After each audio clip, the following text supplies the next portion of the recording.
Terima kasih Pak Ketua dan para pimpinan serta anggota Komisi 8 yang terhormat. Terkait dengan kesalehan umat beragama atau kesalehan sosial umat beragama ini, yang dilakukan oleh Badan Moderasi Beragama ini mengukur melalui beberapa dimensi. Yang pertama dimensi kepedulian sosial, kemudian dimensi relasi antar manusia, lalu dimensi menjaga etika dan budi pekerti, lalu dimensi melestarikan lingkungan, dan kemudian dimensi relasi dengan negara dan pemerintah. Tentu beberapa dimensi ini dimensi yang sangat dinamis, yang naik turun gitu, sehingga setiap dalam survei yang dilakukan oleh Badan Moderasi Beragama dan Litbang ini mengalami perolehan angka yang juga tidak konstan itu. Nah, semakin baik tadi disampaikan oleh Pak Ketua, maka berdimensi-dimensi tadi semakin baik, maka kesalehan sosial dan beragama, umat beragama pun juga akan naik. Itu, namun memang ada kecenderungan-kecenderungan, misalnya ketika ada penggunaan agama sebagai alat politik, dan biasanya bertemunya momentum politik itu dengan isu-isu keagamaan itu akan menurunkan kesalehan umat beragama, Pak. Jadi tidak heran ketika misalnya di beberapa momentum politik pilkada atau pileg, pilpres atau apapun pilihan-pilihan yang berpotensi menggunakan isu-isu agama itu, maka tingkat kesalehan sosial umat beragama pun akan sedikit lebih turun. Namun begitu tentu itu bukan menjadi apologi bagi kami untuk terus berusaha agar tingkat kesalehan sosial ini tetap naik terus menerus gitu, kehidupan kesalehan sosial umat beragama di Indonesia. Kemudian soal yang terkait dengan anggaran pesantren, mohon izin Pak Hasan Basri Agus, Pak Gubernur, dibanding dengan tahun 2024 yang lalu kami menganggarkan 997 miliar 570 juta 297 ribu rupiah. Dan usulan di tahun 2025 ini 1 triliun 206 miliar 259.390 ribu rupiah.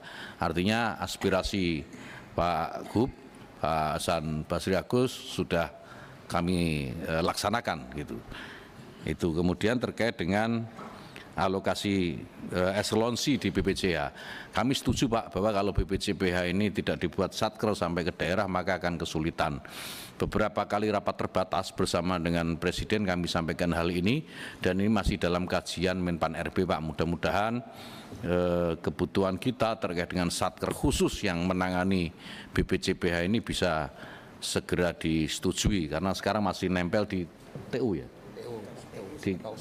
di Kasubag TU atau di Kabag TU Pak. Tapi ini sudah kami usulkan untuk ada instansi vertikal terkait dengan jaminan produk halal ini. Kemudian terkait dengan pertanyaan tadi, anggaran pesantren jangan terabaikan, demikian Bu Seli tadi sampaikan. Insya Allah tidak Bu, tadi sudah kami sampaikan, sudah anggaran pesantren juga sudah kita naikkan. Kemudian terkait dengan penerimaan P3K, dari sekitar 39.000 P3K yang diterima, kita masih ada tunggakan 89.781. 89.781 P3K lagi yang tahun ini ya, yang tahun ini kita harus selesaikan, artinya akan ada penambahan anggaran signifikan. Nah, itu kemudian anggaran, terkait dengan anggaran yang belum tidak terserap Pak Iskan, kami perlu sampaikan bahwa Kementerian Agama ini mendapatkan peringkat ketiga dari 10 kementerian lembaga yang memiliki anggaran terbesar secara serapan. Kami menyerap anggaran 97,95%, ini peringkat ketiga dari seluruh kementerian dan lembaga, dan tentu sisanya dikembalikan kepada negara Pak. Kami tidak bisa menggunakan sisa serapan itu untuk digunakan untuk beasiswa. Maksud saya yang di pendidikan Pak, berapa yang tidak terserap? Kalau di pendidikan Pak, serapan di pendidikan itu 97,75%. Jadi kalau dirinci Pak, pagunya itu 62,89 triliun dan realisasinya 61,79 triliun. Jadi masih ada sisa memang besar, cukup besar 1,1 triliun Pak. yang tidak terserap bisa itu di Kementerian Pendidikan ya Pak ya, Menteri ya. Di pendidikan berarti ya. Bisa dari mana-mana. Oh ya. Bisa dari mana-mana, Pak. Jadi barang ini ada di mana-mana nih gitu ya. Iya. Oke, makasih. Terima kasih, Pak. Nah, soal APBN memang kurang berkualitas menjadi problem, Pak, sehingga Presiden pada tahun ini menginstruksikan kepada seluruh menterinya agar membuat birokrasi itu berdampak. Ini memang menjadi pekerjaan rumah, betul kata Pak Iskan, bahwa ini pekerjaan rumah bagi semua kementerian, termasuk nanti menteri baru yang akan berada di kabinet Prabowo Gibran. Jadi dampak dari birokrasi ini harus benar-benar terasakan oleh masyarakat, bukan hanya dirasakan oleh birokrat saja. Kalau hanya terasakan oleh birokrat saja, ya itu nggak ada gunanya menurut saya anggaran yang sekian banyak. Dan kita pasti setuju untuk hal itu. Kemudian terkait dengan pencabutan rekomendasi FKUB untuk rekomendasi rumah ibadah. Selama ini Pak, pendirian rumah ibadah ini mensyaratkan 2 rekomendasi. Pertama rekomendasi FKUB dan kedua rekomendasi dari Kementerian Agama. Nah, menurut hemat kami Pak, rekomendasi itu cukup satu saja. Karena FKUB ini forum bentuknya. Jadi wujudnya itu adalah forum. Jadi ketika forum ini memberikan rekomendasi atas segala sesuatu, sementara ada pemerintah dalam hal ini Kementerian Agama yang secara ketatanegaraan tentu lebih tinggi posisinya, kenapa tidak cukup itu saja? Toh Kementerian Agama ketika memberikan atau mengeluarkan rekomendasi pendirian rumah ibadah itu pasti melakukan konsultasi dengan pemuka-pemuka agama. Jadi supaya tidak redundant gitulah kira-kira, jadi cukup di Kementerian Agama saja. Karena terus terang begini Pak, di lapangan kita banyak temukan, di lapangan itu justru kesulitan untuk mendapatkan rekomendasi itu di FKUB-nya Pak. Karena apa? Rekomendasi FKUB ini sulit gitu ya, karena ini terkait dengan politik di daerah. Gitu. Jadi kira-kira di mana muslimnya banyak gitu ya, mayoritas itu, maka rumah ibadah non muslim akan dipersulit pendiriannya untuk agar elektabilitasnya terjaga gitu. Dan sebaliknya, di mana non muslimnya itu banyak, maka rumah ibadah untuk muslim juga akan kesulitan untuk mendapatkan izin pendiriannya. Maka ini kita ambil alih oleh Kementerian Agama agar lebih proporsional, saya kira begitu, lebih adil dan proporsional. Betul juga tadi yang disambung oleh Pak Aceh, apakah ini tidak akan menurunkan trust dari FKUB? Kami sempat berpandangan seperti itu Pak Aceh, tetapi kemudian muncul penguatan bahwa FKUB itu kan selama ini hanya berhenti di provinsi. Maka di dalam perpres yang kami usulkan kepada Presiden setelah melalui diskusi dengan di tingkat kementerian, melalui Menko Polhukam, kemudian Mendagri, kemudian Kementerian Agama, perlu penguatan terhadap FKUB ini dengan membentuk FKUB di tingkat nasional yang bisa dan memiliki kewenangan untuk melakukan koordinasi FKUB di tingkat daerah. Nah ini saya kira sebagai ikhtiar agar kekhawatiran Pak Aceh tadi FKUB akan kehilangan trust di masyarakat atas fungsinya bisa dihindari. Kemudian terkait dengan visi yang tadi disampaikan oleh Bu Nur Azizah, visi ini masih sebagaimana yang kami tulis Bu, masih bersifat dinamis. Jadi karena ini masih dibahas juga di Bappenas, jadi belum menjadi visi yang baku gitu. Masih dalam proses pembahasan di Bappenas karena harus menyesuaikan dengan visi dan misi Presiden terpilih, Presiden dan Wakil Presiden terpilih. Jadi visi yang kami cantumkan ini masih dinamis, dan catatan dari Bu Nur Azizah tentu akan menjadi bagian penting dari apa yang nanti kami sampaikan dalam penyempurnaannya. Kemudian soal sertifikasi halal, teknisnya nanti saya minta Pak Kepala Badan agar menjelaskan soal perpanjangan tahun sampai tahun 2026, karena setahu saya bukan begitu narasinya, tapi nanti secara teknis saya minta Pak Kepala Badan untuk menjelaskan terkait sertifikasi halal. Itu kemudian pertanyaan Pak Aceh, apakah Astacita ini sudah terhubung dengan apa yang dilakukan oleh Kementerian Agama terkait dengan beberapa hal, misalnya makanan bergizi, penguatan sumber daya manusia, kemudian penguatan hubungan atau kerukunan umat beragama, pendirian sekolah-sekolah unggulan dan renovasi sekolah. Perlu kami sampaikan, sekarang juga masih dalam pembahasan di Bappenas, ada anggaran atau pagu khusus yang akan diberikan kepada kementerian-kementerian yang mendapatkan mandatori untuk melaksanakan Astacita itu. Pagu yang disiapkan 20 triliun. Dan dari 20 triliun itu untuk mempersiapkan koneksitas dengan Astacita itu Kementerian Agama sementara mendapatkan pagu 3 triliun, pagu tambahan 3 triliun untuk pagu khusus. Kami sedang berusaha untuk menaikkan lagi karena memang kebutuhan setelah dengan melihat mempertimbangkan beberapa hal, kalau masih memungkinkan ini kita dorong lagi pagu khusus ini. Nah, tentu ini akan berdampak pada perhatian terhadap pesantren gitu. Dan tadi sebagaimana saran Pak Aceh, rumusan tentang penggunaan dana abadi pesantren, terutama dana abadi pendidikan terutama pesantren, juga masih kita dorong terus Pak, supaya bisa dibakukan dengan baik gitu. Lalu kemudian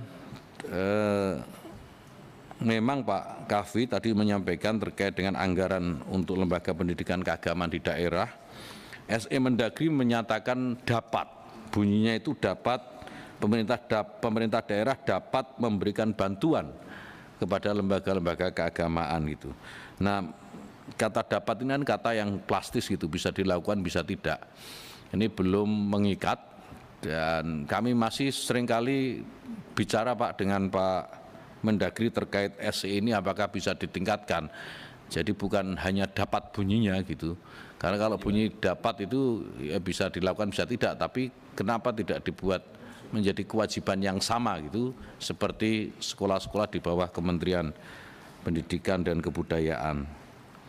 Nah, ini saya kira Bapak Ibu sekalian secara umum yang kami sampaikan. Oh ya, yang terakhir tadi Astacita yang juga bersinggungan langsung dengan ekonomi syariah Pak, di Kementerian Agama sebenarnya banyak hal yang bisa kita lakukan selain untuk mendorong ekonomi syariah ini ya, selain BPJPH, selain produk jaminan halal, itu ada zakat dan wakaf Pak. Zakat wakaf yang menurut saya potensinya besar sekali. Zakat itu potensi setahunnya itu bisa 360 triliun Pak, zakat dalam setahun. 360 triliun, dan Basnas ketika kita tanya berapa yang bisa mereka kumpulkan baru sekitar 41 triliun Pak. Jadi masih sangat jauh sekali dari potensi yang ada. Wakaf juga sama, wakaf itu kurang lebih 180 triliun potensinya. Nah, ini kalau digerakkan secara bersama, secara kolaboratif, saya kira kontribusi Kementerian Agama di dalam mendorong ekonomi syariah ini juga akan semakin besar. Demikian para Pak Pimpinan dan Wakil Ketua Komisi 8 serta anggota Komisi 8 yang terhormat yang bisa kami sampaikan sebagai penjelasan. Pak Kepala Badan BPJPH saya kira perlu menjelaskan soal kewajiban Oktober 2024 itu dan perpanjangan ke 2026. Ditukar aja tempat duduknya. Atau Pak Dirjen Buda yang mau jawab? Silakan. Terima kasih Gus Menteri, Bu Nur Azizah yang saya hormati. Sesuai dengan hasil rapat kabinet terbatas Presiden dan Pak Menteri, adanya kebijakan relaksasi kewajiban sertifikasi halal Oktober 2024 ini menjadi Oktober 2026 untuk produk yang diproduksi oleh usaha mikro dan kecil. Untuk menindaklanjuti hasil rapat ini sedang dan telah ya, masih belum final, dibahas secara intensif bersama Kemenko Perekonomian lintas KL untuk melakukan revisi PP 39 tahun 2021 tentang penyelenggaraan jaminan produk halal. Nah, nanti relaksasi sampai tahun 2026 itu akan dituangkan di dalam revisi PP tersebut. Itu. Untuk sementara itu informasinya, Ibu. Makasih. Pimpinan. Terima kasih Pak Menteri. Pimpinan. Boleh menanggapi sedikit ya. Gini ya, tentang produk halal. Jadi kita melihat cara BPJPH itu kurang efisien untuk bangsa kita. Contohnya gini, perusahaan-perusahaan besar banyak dia punya ribuan outlet gitu di Indonesia, tetapi dia hanya membayar kalau nggak salah sekitar 7 juta ya. Ya, 7 juta dan dapat halal selama-lamanya. Itu tidak biasa dalam sistem bernegara. Apapun harus ada batasannya. Itu satu ya, cuma bayar 7 juta dia Terus yang keduanya, kalau kita lihat umpamanya Saudi Arabia, dia mengimpor ayam dari Amerika Selatan. Di perusahaan-perusahaan besar itu dia menugaskan yang ngontrol standar itu sesuai enggak. Nah ini kan bagus, membuat kesempatan bangsa kita ke Inggris, nanti ada di Belgia, di mana banyak nanti orang akan mengimpor barang-barang ke Indonesia. Jadi itu juga harus ada, jangan kita kasih sertifikat ini barang ini masuk semua gitu kan. Nah, ini cuma 7 juta gitu ya. Jadi harus juga ada yang perwakilan BPJPH di situ untuk mengontrol di perusahaan-perusahaan di asing itu atau perusahaan-perusahaan besar lah. Stop di situ biar dia gaji juga oleh itu ya. Sertifikat kita nanti dari IAIN kan dia jadi pengawas di UK, di Inggris kan bagus itu. Jadi menurut saya itu tidak tepat, harus diubah itunya kebijakannya. Harus ada bangsa Indonesia yang mengontrol itu, sebagaimana bangsa lain juga begitu. Kita kan negara besar ini, 250 juta, 5 kali negara di Eropa, jadi kita juga punya daya itu. Jadi tolong itu diperhatikan itu ya. Jadi jangan dikasih halal untuk selama-lama, nggak ada Pak yang halal. Halal itu selama dia komitmen harus dikontrol. Itu barangkali, terima kasih. Cukup ya. Tolong dimunculkan draft kesimpulan untuk kita cermati.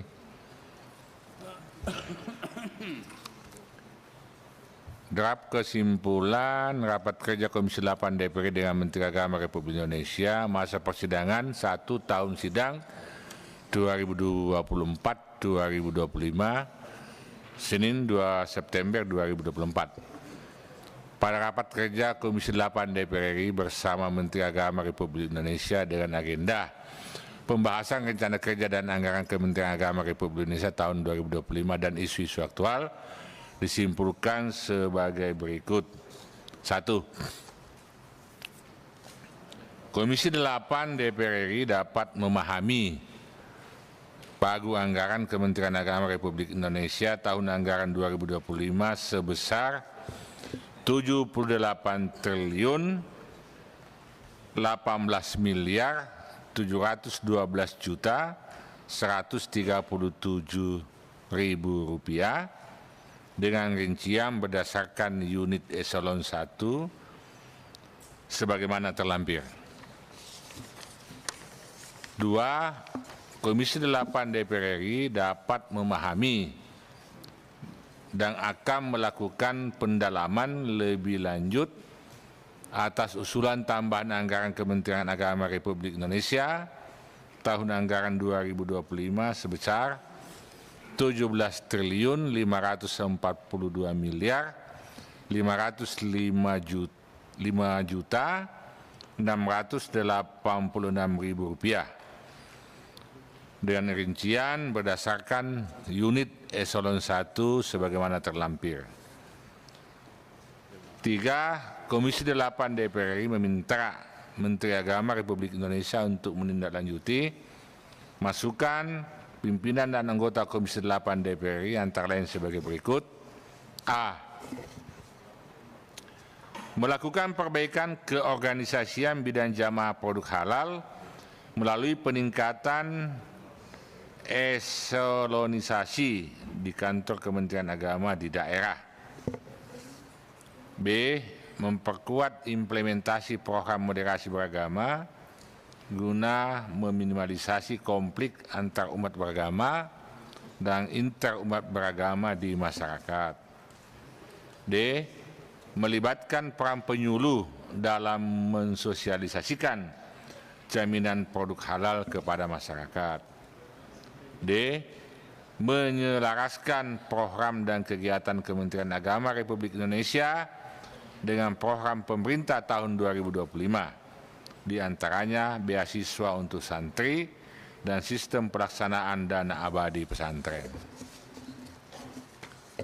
5. Melakukan kajian atas rencana revisi tugas FKUB di tingkat kabupaten kota dengan tetap mengedepankan peningkatan fungsi FKUB dalam menjalin dialog dan mewujudkan kerukunan umat beragama.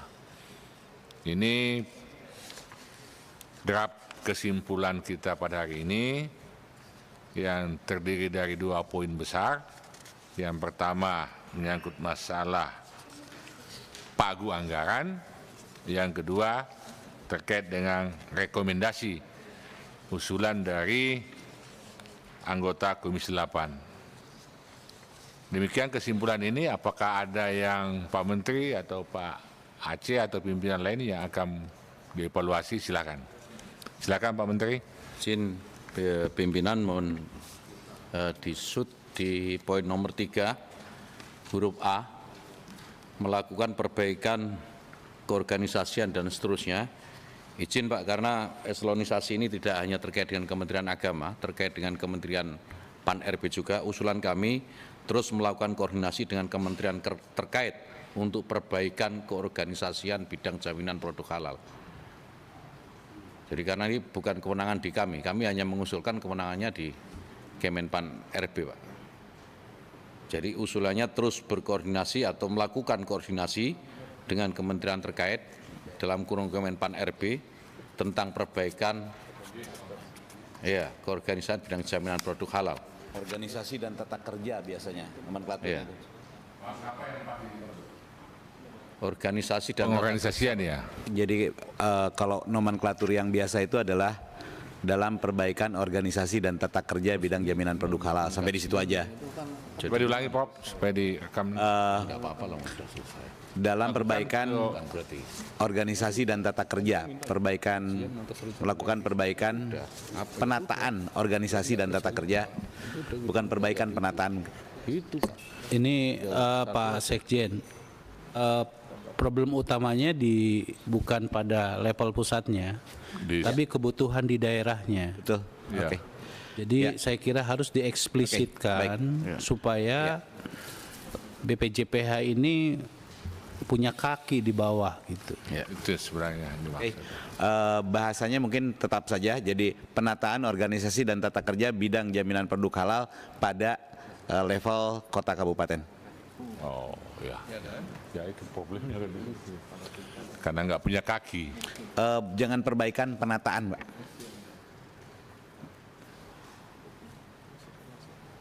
Kabupaten kota saya nggak usah di daerah aja. Di daerah, betul. Daerah. Kabupaten dan kota mohon direvisi jadi daerah. Level daerah. Kepala kok punya kaki itu ya. Kepala kok punya kaki. Nggak punya, ada kepala nggak punya kaki ini kan. Kepala punyanya rambut itu. Angka-angkanya udah oke, Gus. Ya oke. Sebelum kita akhiri, ada statement dari Pak Menteri yang disampaikan. Baik, Ketua, Wakil Ketua Komisi 8 dan anggota Komisi 8 yang terhormat, Bapak Ibu sekalian hadirin, terima kasih. Pembahasan yang kita lakukan sore ini sangat produktif dan mudah-mudahan ini benar-benar bisa bermanfaat dan dimanfaatkan sebaik-baiknya bagi kemaslahatan seluruh masyarakat Indonesia, terutama yang terkait dengan tugas-tugas Kementerian Agama.